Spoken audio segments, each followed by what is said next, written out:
In previous videos, we have reviewed what a rational number is versus an irrational number, and we also talked about perfect squares and perfect cubes. So the difference in this video is we're going to talk about where on our number line are our imperfect square roots. So anything that falls between our perfect squares, where those are located on our number line and what a problem that involves these could look like. So the first most important thing when working with our number line and our rational numbers is that we create a number line. So I'm going to create my normal basic number line. So everything that I would normally put on my number line. So we're ignoring down here too. And you're just looking at, you have your negative numbers and then you're going into your positive numbers. Nothing unique here. Then what we need to add to this is we need to create above our number line what those perfect squares are and use our square root sign. So we remember that 1 squared is 1. 2 squared is 2. 3 squared is 9. Because when we square something, we multiply the number by itself. So if I take the square root of those squares, it just gives me that number. So these are just equivalent numbers. For example, I'm saying that the square root of 1 is at the same place on my number line as 1. And I can see that in my calculator that the square root of 1 is the same thing as just 1. The square root of 4 is the same thing as 2. So these are just equivalent numbers. What we don't see on this first number line is what falls in between, because I know there is an infinite number of values between all my whole numbers. And I can start to see those when I think about my perfect squares and what has to fall between them. So what I have done in these notes is I've zoomed in between 6 and 7, because between 6 and 7, which is between the square root of 36 and the square root of 49, we have a lot of rational numbers, but we also have a lot of irrational numbers.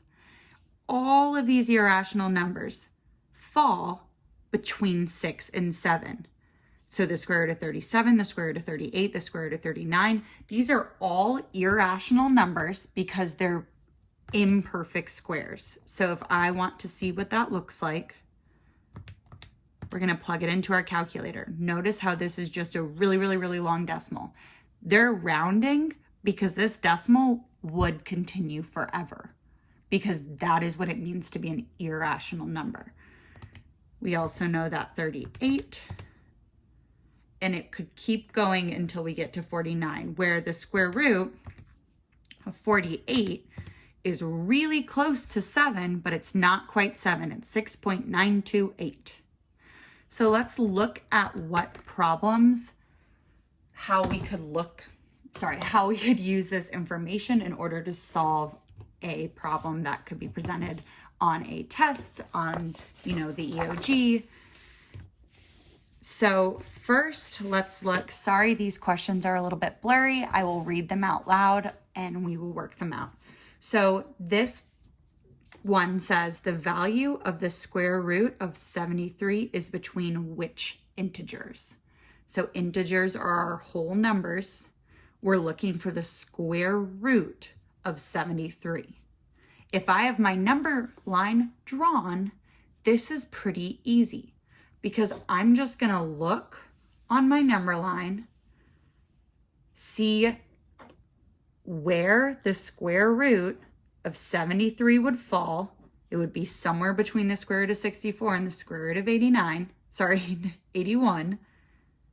which means that the square root of 73 is between the integers 8 and 9. So if this were a test question, that is all I had to do. I say it's between 8 and 9. And if I have my calculator, which I won't on a problem like that, but let's just look at what number exactly the square root of 73 is. Square root of 73 is 8.54 ... which is between 8 and 9. So I am correct. Another type of problem we can use this information for would look something like this. So this problem says a number line is shown below, and they have this number line that they have created that's missing some numbers.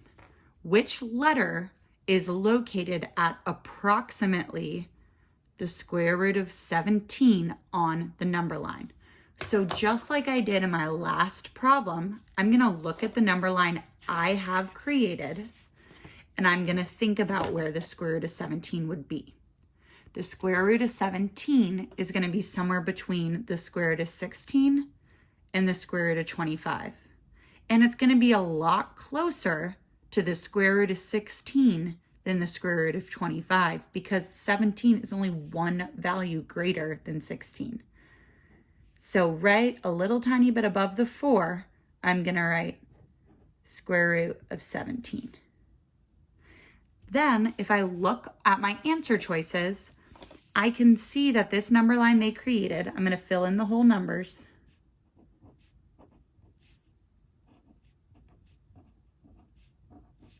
This number line that they have created, I have this point for O that is just a little bit above the 4, which is exactly where I had labeled my square root of 17.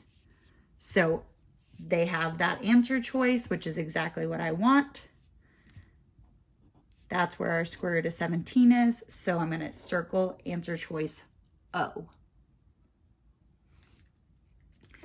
Do a couple more example questions.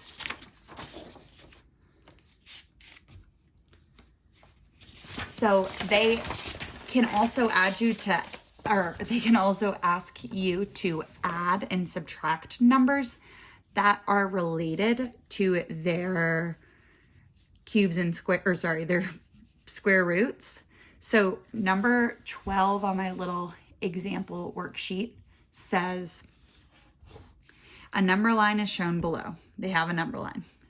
If x equals the square root of 17 and y equals the square root of 23, at what point on the number line is the value of x plus y? So I'm adding together the square root of 17 and the square root of 23. What I want to do first is approximate both those values, and then I'm just going to add them together. So we already found out that the square root of 17 is a little bit above 4. So let's say that it's 4.1. The square root of 23 is just going to be a little bit below 5, because the square root of 25 is 5. So the square root of 23 is just going to be a little bit less than 5. So we can say that that is maybe 4.8 or 4.9.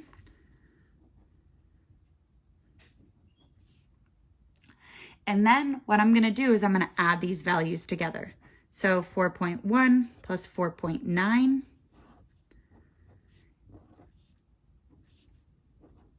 And I get 9. Looking at this number line, they don't give me my little numbers between those bigger numbers. But you can guess that S is around 9. It's the only one of these letters that's anywhere close to it. So we're going to choose B, because S is located a little bit less than 10, which is what our numbers are. Another similar example would be the same thing, except for instead of doing addition, we are multiplying those values.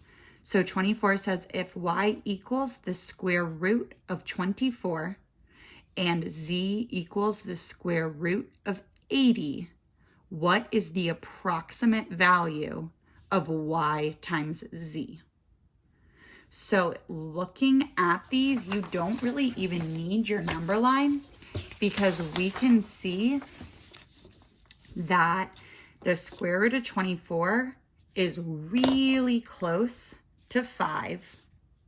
So put my square root of 24. And I'm just going to say that that is really close to 5, because it is. The square root of 80 is right in here. And that is really, really close to 9.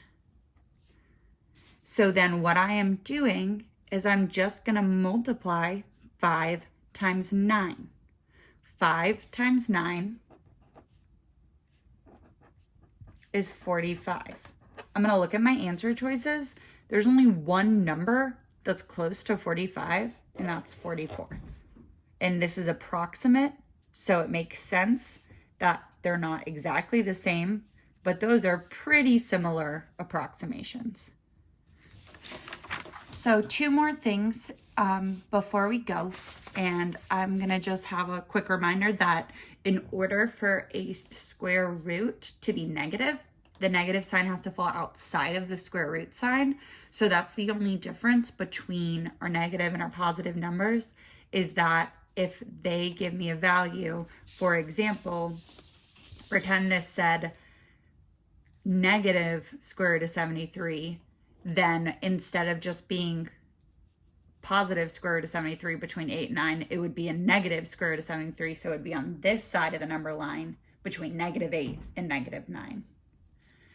And then one more thing is that remember that our squares and our cubes are inverses of each other.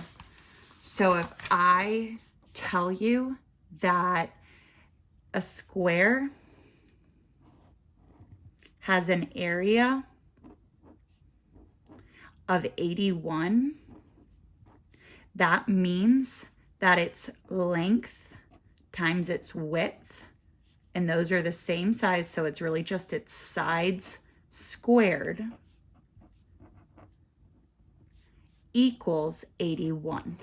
So in order to find the length of one side of that square, you would just find the square root of 81, which is 9.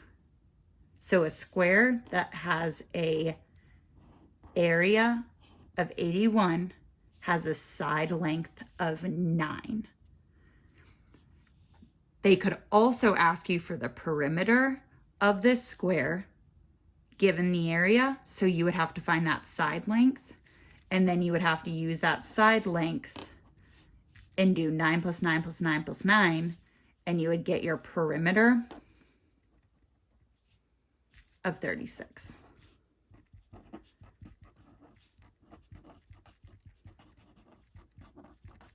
And I think that is a general overview of what most of these problems look like.